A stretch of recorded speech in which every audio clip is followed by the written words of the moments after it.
we're not going to talk for another 3 minutes because me and Bush don't get paid to start this. Yeah, we don't get That's what our time. That's what we're on the union. clock. It's the union outfit everybody got. Yeah, I'm going to call the steward on my producer over there. Producer's trying to make us work overtime. Yeah. Dang it. We got 3 minutes. It's our time, not the company time. Yeah. Well, we're going to give a little bit of the company today. You're going to give them a little bit freebie? Okay. I don't do it often. Yeah. No. We'll do it this one time. Get a shot of the pretty boy, Carol Ann. So Right. If you insist. everybody can see. He's silly. Little Aries. Oh, he said he's enjoying that air conditioner. Yeah. He just ran a 5K. It's blowing. He's got his butt to air conditioner, so it's cool air coming out of his mouth. It's just blowing right through. Yeah. So, Yes. what are we doing today? Well, I see a lot of people. You hear so much about Malinois versus German Shepherd. Malinois, it's like everybody who ever owns. There's 2 steps you take. First, you get a Malinois, then you get a YouTube channel, and you start talking about your Malinois. Yep. Either what a great dog he is, or how he's driving you freaking nuts. Right. And we forget there was a Right. time when the Doberman Pinscher was the ultimate guard dog. Mm-hmm. And since we sort of lean towards guard dogs Yeah. more than, we do the sport. We participate in all the bite sports, but my specialty is guard dogs. That's what I did. So I thought we might compare the Doberman to the German Shepherd. What's the plus on them? What's the minus on them? What are they better suited for, one than the other? Is one a better guard dog and the other a better competition dog? Mm-hmm. And you especially, that's your Doberman we're just taking a picture of. Yeah. You're really into the Dobies. Yes, sir. So the big thing is the difference between the European and the American Yes. Dobies, right? Wouldn't you say that's the big question everybody's got? Yeah, but I mean, overall, Whoa. yeah. Doing our topics tonight, that's just another part of it, I guess I would say. But Yeah. there's a difference between like Yeah. a West Shepherd and a German Shepherd. Yep, Differences yep. there. Yep. There's some similarities to the dogs, but there's also quite a few differences, and they're not for first-time owners. Definitely not. You learn the hard way. I did a long time ago. Yeah. But that's. I tell you what, you point out some difference between the American Dobies and the Europeans, and I'll go into a little. Now that you put it that way, I hadn't thought about this. I'll go into a little bit of the difference between the Western Shepherd and today's German Shepherd. So basically, American Dobermans.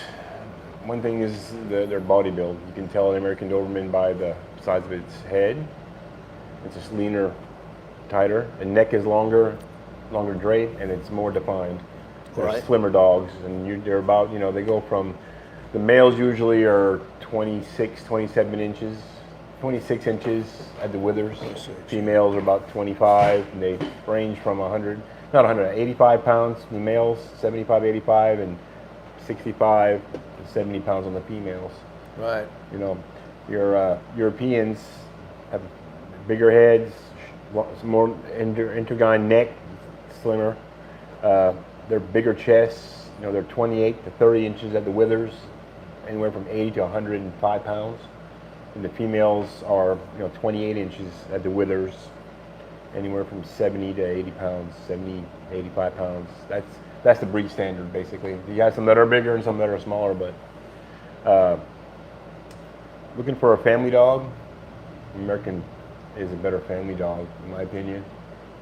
They're more adapted to people, European, not so much. They are too, a little more work in them. Basically, for protection, your Americans are loyal, they protect, and they have the confidence to do it. The Europeans, on the other hand, have assertiveness also. So what that means is, if you have an American Doberman, he's trained, sometimes they'll bark, they'll protect, and sometimes they'll back out. As for a European, has assertiveness where he has they're more confident dogs. So they'll come out and they're better guard dogs in my opinion. Yeah. Okay, but that also comes hand to hand with training these dogs. The American Doberman is a lot easier to train. They're more positive reinforcement training.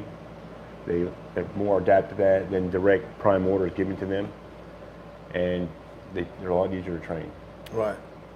And as for the Europeans, they tend to like the more assertive. Do this once you get into that point, you get more assertive. Give me something to do. Work dogs. Right. As for exercising, Europeans, a lot of exercise.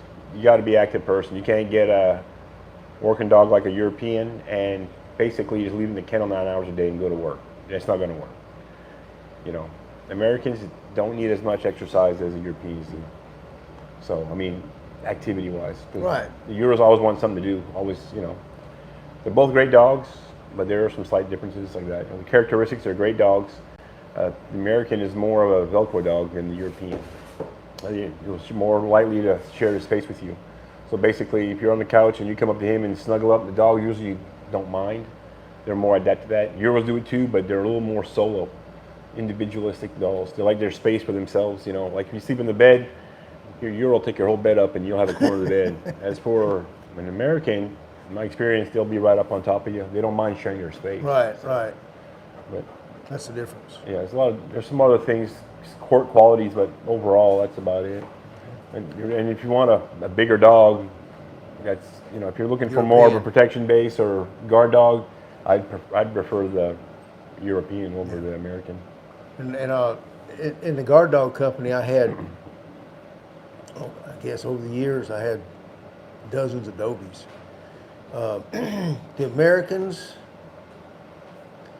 were not. It's just like you said, the European types that I was fortunate enough to have, they were just a little more assertive, But other than that, it's pretty much like you said. I always considered the Dobermans, and this is in the comparison between the Shepherds and the Dobies. This is going to be the biggest difference. I always considered the Dobies to be the clowns of the working dog world. Yes, I agree. You They agree? are a little weird. But it's just characteristics. Yeah. Characteristics. It ain't that they're weird as in, like some people say, they're weird dogs. They're not weird. Some of the things they do, some of the tendencies they have, it's like, really? Other dogs won't do that. No. They're thinkers. I'm going to say some things about Dobermans at the end of this that's probably going to shock a lot of Shepherd owners. It's going to blow away the Malinois owners. But let's go with the Shepherd types. And you got to remember, the Pinscher, the Doberman, is its whole own type. Every other breed you think of in the working dog world, there's breeds within types. And I don't know what's more accurate. There's herding dogs. That's why you have your groups in your dog shows. Working dog groups, herding dog group, etc. Dobermans are Dobermans. Mr. Louis Doberman knew what he was doing. They were built for that. Yeah. They're built for protection. Yeah, he made a dog for protection, and that was it. They don't fit in any of these other groups. They don't fit in the terrier group. Honestly. Shepherds, Max von Stephanitz was the gentleman who perfected the German Shepherd, Pasteur Allemand in French. And so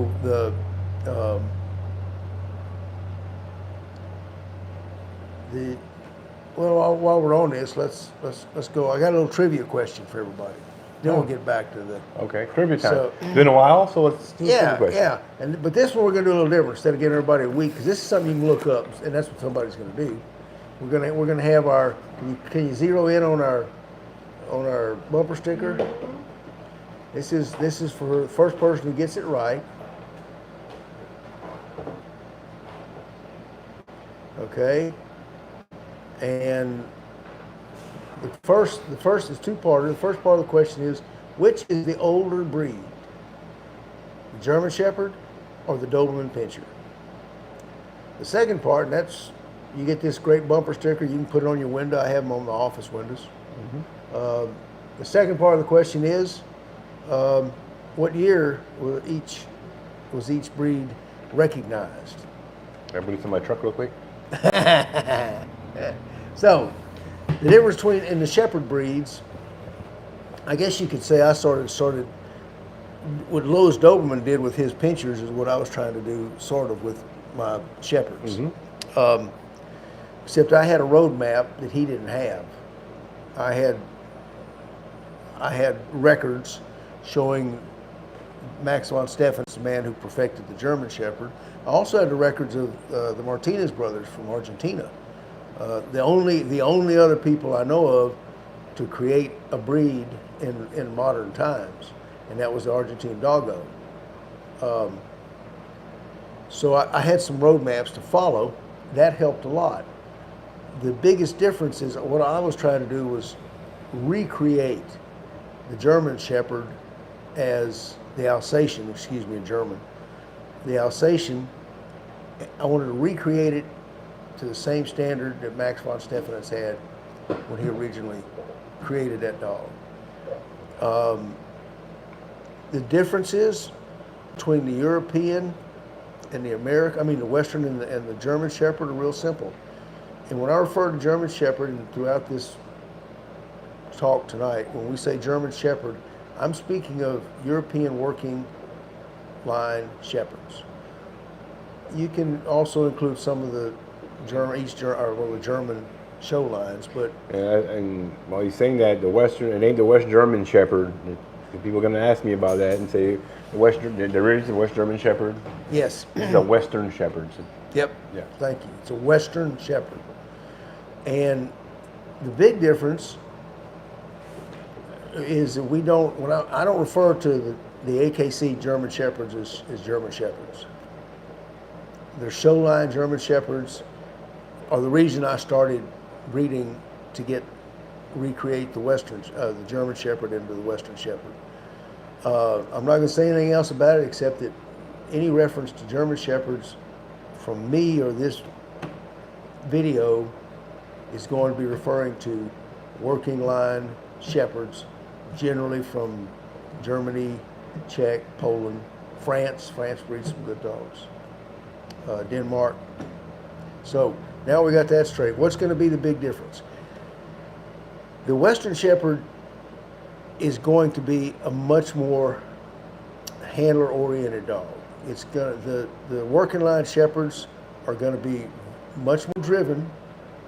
They're going to be highly energetic, and they're going to be just a little more go get 'em, go get 'em, go get 'em.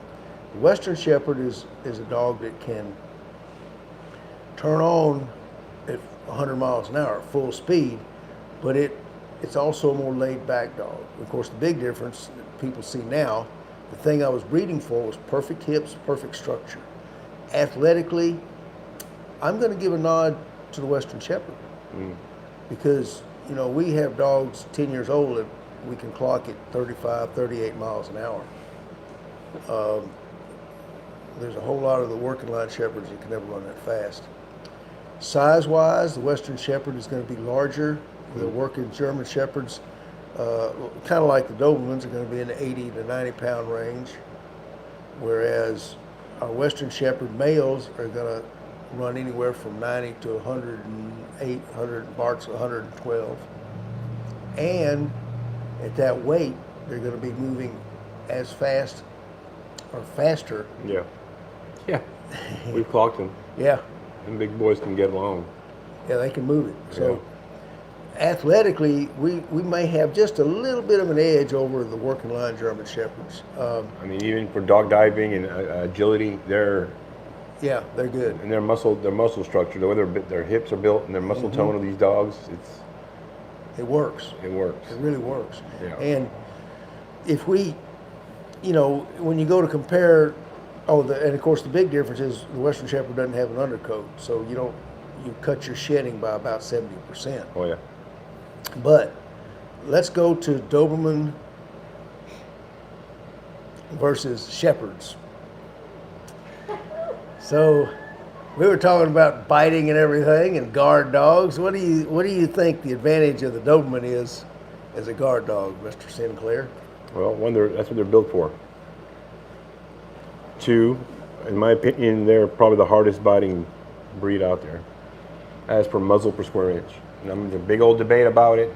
This is biting harder, but for the square inches of the dog, and actually being bit by them, they're pretty much one of the hardest biting dogs. They're slashers. They're So also called land sharks. they're also called land sharks. But Land did sharks, you know that? slashers. Did you know that? Yeah, I think I heard that before. So basically, Producers got to get in here. and to me, the kind of training that we do here with Butch, with the rebiting, and these dogs are thinkers. They're thinking. They're not just biting. If you look at it and the dogs are biting, they're looking. They're always watching you, the corner of their eye. They're watching your position. Good point. You can fool them once, but you ain't gonna, maybe twice, but you ain't gonna fool them 3 times. No.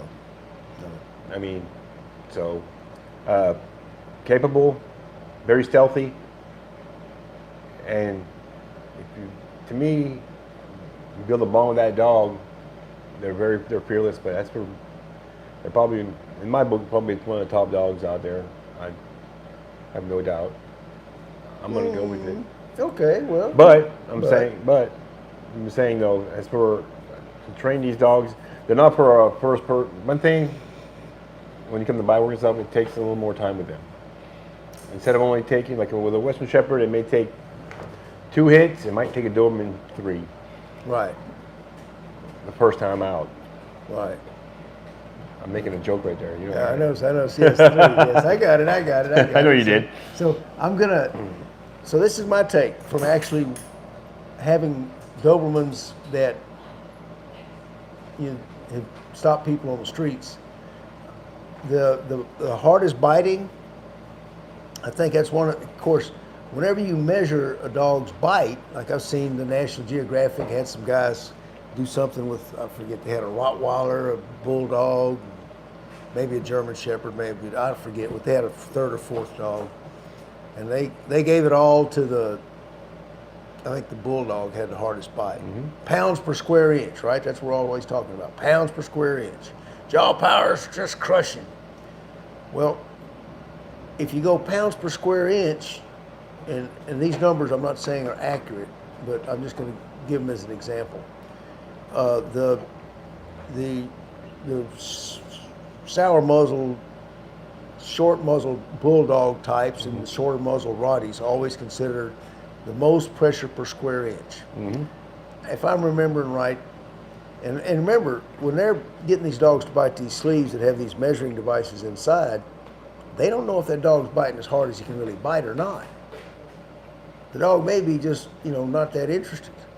May not be a properly trained dog. May not be a really talented agitator or decoy.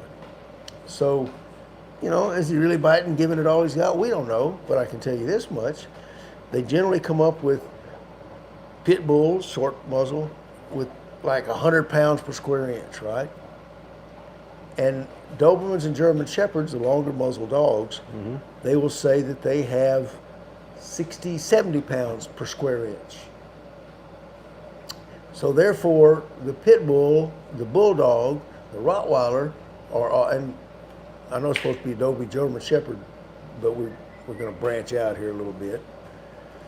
Those are supposed to be the hardest biting dogs that ever were.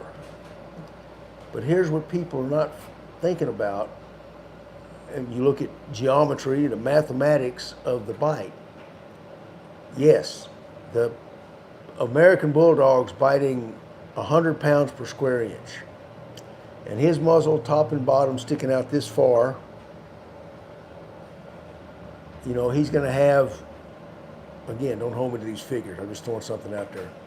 He's going to have 50 square inches at 100 pounds per square inch. So call it 5,000 pounds of total pressure. Total pressure. The Doberman, the German Shepherd, but I'm going to say the Doberman here, and I'll tell you why in a minute. The Doberman is going to have 70 pounds, but he's going to have 10 inches on top, 10 inches on the bottom. He's going to have like 10,000 square inches. And like Scott's talking about catching bites from Dobermans in the suit and the sleeve and feeling the intensity of them. I can say honestly, in my guard dog business, I had one when we were working a dog and we were doing some kicks. I had one Doberman a little faster than me who grabbed me by the ankle. I had on boots. He didn't go through the skin, but consistently my European Dobies bit harder than any other dog I ever had in my guard dog company. So on biting and guard dog work, I'm gonna give you the nod, Mr. Sinclair. I'm gonna say Dobies are the hardest biting dogs I've ever experienced, actually being bitten by one and actually seeing the damage that they've done to people on the street. So you got that. How about trainability? Just everyday companionship. Well, that's a whole different story there. I don't recommend these dogs for first-time owners. Not whatsoever. And like you do a lot of research and studying, you have good trainers like you have here that can help you work through it and start them young, yes. But their tendencies and the way they are, you need to understand the breed and what it's all about. It's not a Chihuahua. It's not just a old dog. It's an old barnyard dog that hangs around. You know, they need structure. They need love. They need a lot of attention. And they have a mind. They're thinking dogs. I'll keep saying it. They're thinking dogs. Yep. They're thinking. So you have to go at it a certain way. But once you understand all the characteristics and the dog itself, they're good to train. Once they come out of that, to me, once they come out of puberty, once they're in puberty, forget it. You can get them to do obedience, but their mind is not where it's supposed to be. Even a 1-year-old, okay, he's still a puppy to me. They take They take longer to mature, a lot longer. Agreed. I guarantee you, he won't be fully mature until almost 3 years old. Right. What I want. So, but I'm willing to put the time in. But they're trainable, but they're not easy to train. But once you get them where you want them, They're great. they're great. But it's not an easy road. So how about the Shepherds? I can say here, yeah. Shepherds are great. Go ahead. I can say here that. Oh, did we give the trivia question? Yes. Okay. Hello, buddy boy. On this note, as far as trainability, especially for first-time owners, the Shepherd's going to have the edge by a long shot. Aries found a little cut dog delivered to me earlier, and he's doctoring me there. Shepherds, this is the phrase I took from Max von Stephanit's writings and books that I love about the Shepherd. Attentive to the owner or handler and aloof of strangers. And that's the way they are. They are extremely devoted. Like Scott says, the Dobies are thinkers. And so when you're raising them and you're asking them to do things, they'll probably ponder the request before they actually just jump in and follow through. Yeah, they want to. Not all, but they want a reason. Why? Yeah. They're not asking why, but what's in it for me type of thing. Exactly. Shepherds are just going to be wanting to please. There it is. Over here. So, and this is going to apply to German working lines or Western Shepherds, either one. This is a dog that the herding dogs have the longest history of working with man of any of the types of dogs that there are. And I tend to classify dogs more as the types than individual breeds, because individual breeds and their characteristics can all be manipulated by the way the owner raised that particular dog. But the types in general are going to have characteristics that are consistent. Herding dogs were working, I don't know how many hundreds or thousands of years ago with shepherds who were giving them hand signals and commands, and they're always considered the smartest of the breeds, the border collies, the Aussies. I don't know that they're higher in intelligence so much as they're just more used to working genetically the chromosomes that they have. He's looking for more cuts if you don't know what we're laughing at here. He's even working on search and rescue. So. Yeah.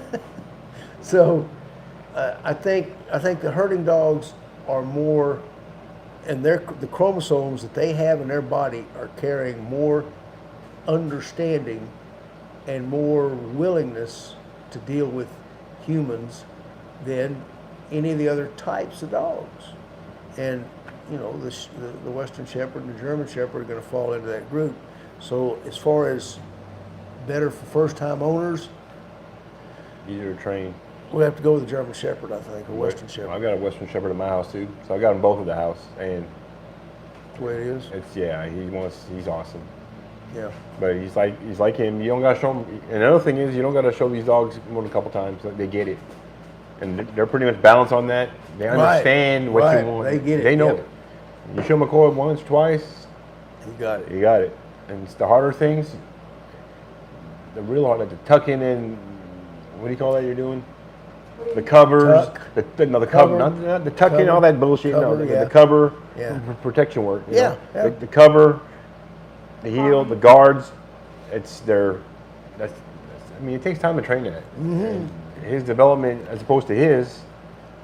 Now he's 2.5 years old, so he's quick. But he wants to do it. You can see in his face when he does it. He's enthusiastic. Yes, let's go. I'll do it again. What next? What next? That's how he is. Yeah. And Yeah. he gets excited to work for you. He wants to please you. He wants to please you. Yep. That's going to be the biggest difference. And I'll just, well, I'm not going to. Hey, What's he up to? Is that clean water, Butch? Yeah. He's drinking it. Oh, that's good. That's good. oh, he's drinking paint. Yeah.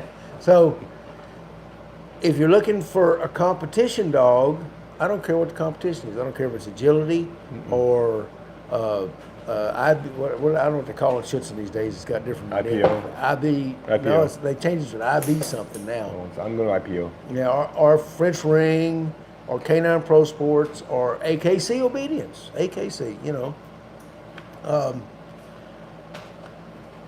What do you think of the Dobie? What's his strong points? Well, strong points in him. Basically, these dogs here have been used for search and rescue, military dogs. Search and rescue. I thought Search and rescue. They're, my prior one was pretty hot on search and rescue. Agility, they're pretty good. See, he's kind of big for that because, McCoy's perfect size. A little smaller dog, but, he'll jump the barrels. He'll do everything. I put my female.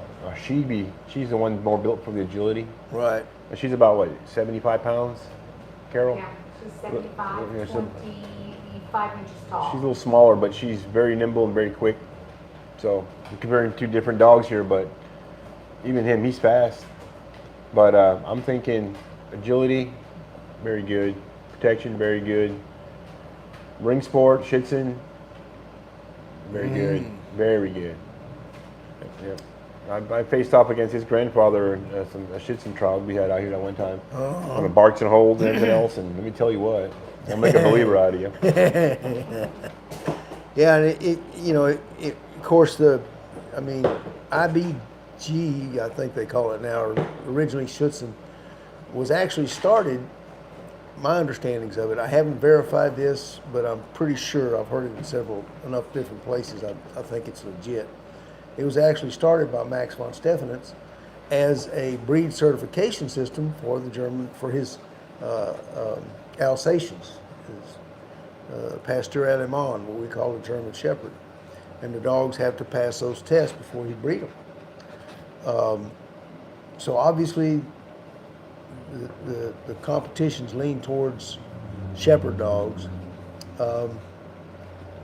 I would venture to say that the three top breeds doing Schutzen,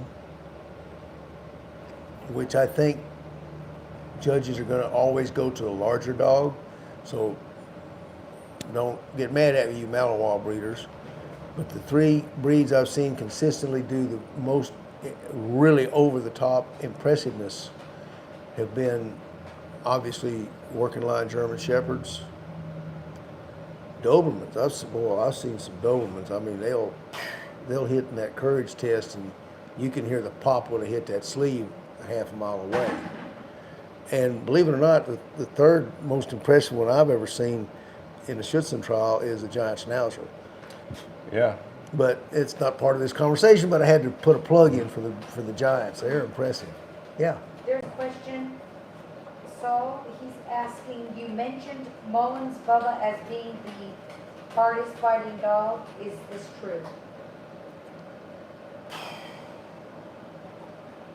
Okay.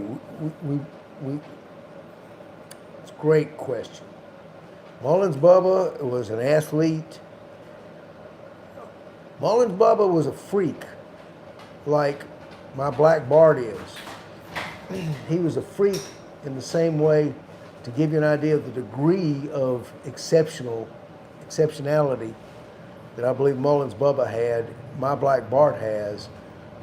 I would compare those three dogs to a horse named Secretariat. And Scott and everybody knows Secretariat's like my hero. You know, whenever I ain't got nothing else to do, I go back and I've watched the Belmont Stakes and the Kentucky Derby and the Triple Crown about 9,762 times. Mm-hmm. But Mullins, all right, so let's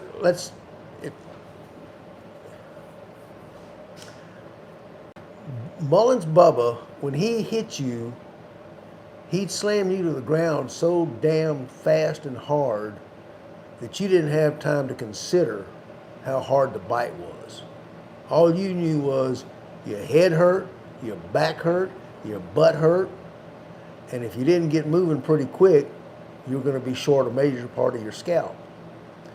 I'll go completely off story here, and we ought to, maybe one day we'll get that video of Bubba.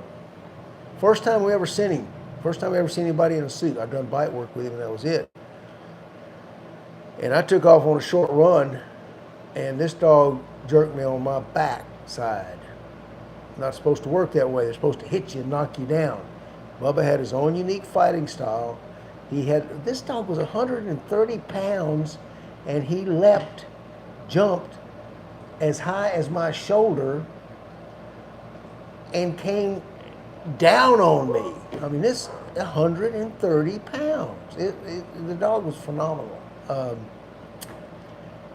He was also, I'm going to run a little late here. That's all right. We're going to get off Dobermans and German Shepherds. I hope you enjoyed that part, but here's one you're not going to hear anywhere else.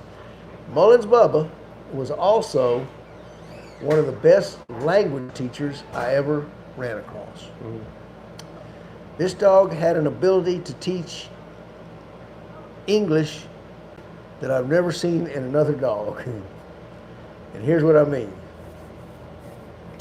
At the time, Richard Mullins, after what Bubba did to me consistently in a suit, and Richard being the good marketing advertiser, publicist that he is, he sent this video out. I've showed it here once. I may bring it back again.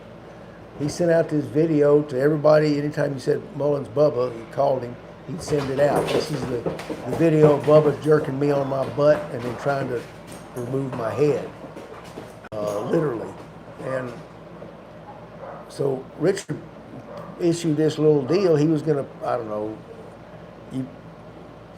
he'd give you $100, anyone who could catch Bubba and stay on their feet from whatever, 20 feet away or something like that, in a sin. And people would see his video, and Richard never got any takers. Until one day he called me and said, "Hey, get out here. I got a guy that wants to catch Bubba." And these were two gentlemen from Mexico. I can't remember. I want to say Acapulco, but I may be wrong. They had spent a year and a half in France training to be French ring decoys. This is when French ring was really taking off in Mexico. And these guys were just pretty well convinced that they were, as good as it gets. I can't remember what they were rated as. French ring? What kind of dog was Bubba? What kind of dog was Bubba? Oh, some American Bulldog. One of Mr. Johnson, it was a Johnson American Bulldog, and he was in probably the 15th or 20th generation of the recreation of the American Bulldog. So these guys come up and they put up their $10 against Richard's 100. I thought they were going to get bit in the legs? Huh? They thought they were going to get bit in the legs? Well, we didn't know. French It ring. was just we're going to send them. So Oh, okay. the first thing that happened, one spoke no English, he said, and the other was our interpreter who did. The one who spoke no English was the one that was going to catch the dog. And we bring Bubba out, and I knew immediately that something unique was going to happen, because the gentleman who was going to catch him originally, he was doing his stretches, and he was doing his matador moves, and he was getting all ready.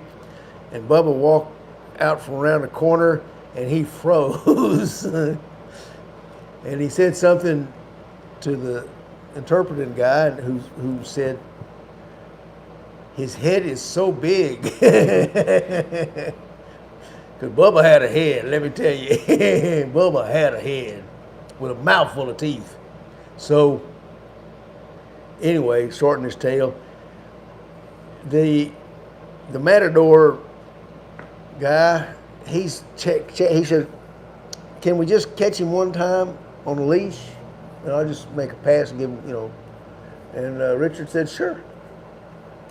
So he alerted him. He comes in, boom, launches up there, grabs his arm, and I can see this guy has not, because he's a French ringer. He's probably been catching nothing but leg bites. And 60-pound Malinois versus a 130-pound bulldog. And Bubba just jerks him and just stretches him out. I mean, it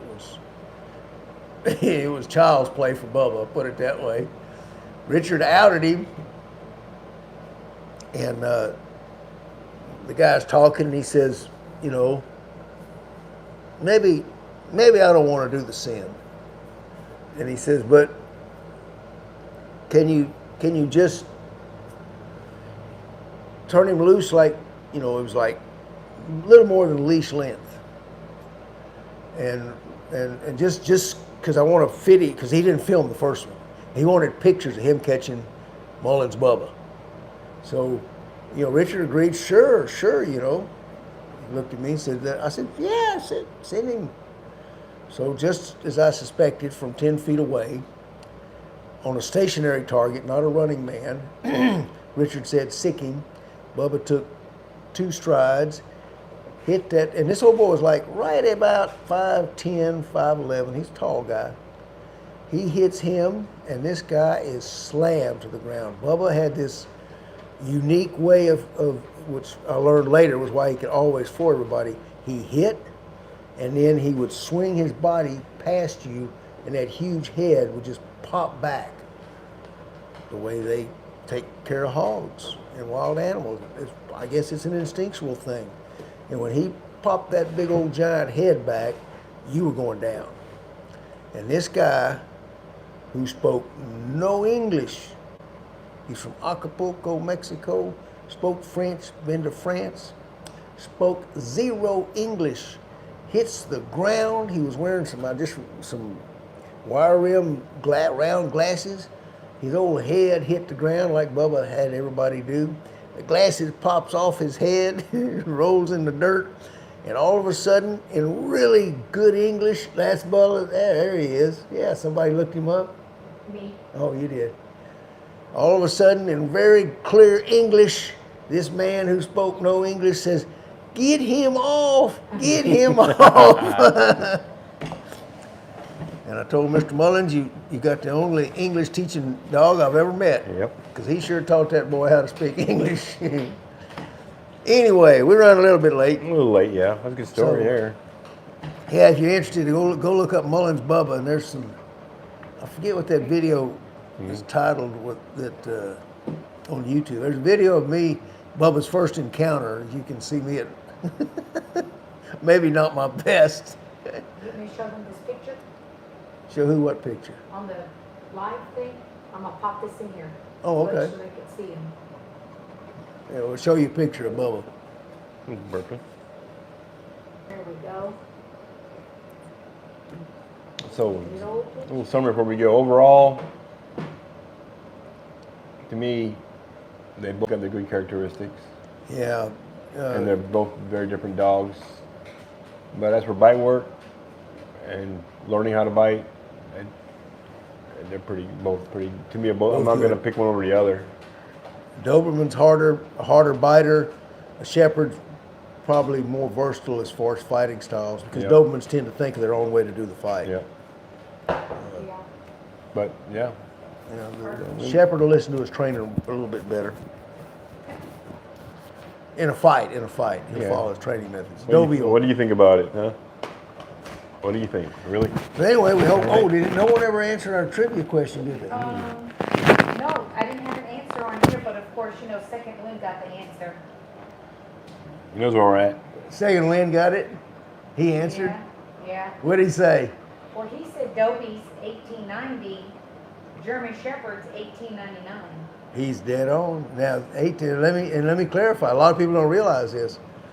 Everyone thinks the German Shepherd is the older breed, but von Stephanitz was 99, and that was when he wrote down a fit because he was very meticulous about writing everything down. Louis Doberman just did a lot of experimenting and never wrote down nothing. Anyone who tells you that they know Dobermans were created by this breed, and this breed, I'm sorry, boys, no one knows. But Louis Doberman started his breeding program in 1870. Mm-hmm. So he was going at it while Captain von Stephanitz was Yar. still a private in the German cavalry. So anyway, Second Wind, you want to? If you ain't already got a bumper sticker, call me. I'll get you one. What do you think, Mr. Sinclair? I think we're gonna. You want to continue this to other breeds? Think what? Other breeds of dogs? You want to keep doing this? Yeah. We got a little mini series going here. Or, I'm sure people want to know about Rottweilers and Mals and Yeah. Pitties and Yeah. Yeah, we'll do. Terriers. Yeah. I mean, we can, if you want to. Bring them all up. Yeah. Y'all tell us if you want us to. We can. Yeah. Yeah. Anyone who wants a comparison between different breeds, Yep. make a request. Doggos, Argentinos, yeah. Argentine dog, giant schnauzers. Giant Schnauzers. Yeah. Yeah. We'll compare them all. Compare them all because you know what? Thanks for watching. And like all I said before, it's all about the dogs. We'll see y'all next week. Thanks for watching. Ooh, well, that felt like fun. I can't believe